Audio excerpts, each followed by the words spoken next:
ஒருத்தியம்மா கோலமயில் ராணி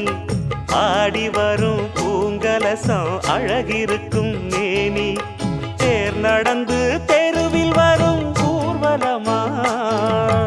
ஊருலகில் அவளை போல பேர் வருமா நல்ல பளிங்கு போல சிரிக்கும் மனச பறிக்கும் பவள விரிப்பு விளங்கிடாத இனிப்பு விவரம் புரிஞ்சிடாத துடிப்பு சந்திர ஜோதி வந்தது போல சுந்தர தேவி ஜொலிப்பு கலைவாணியோ ராணியோ அவள்தான் யாரோ சிலை மே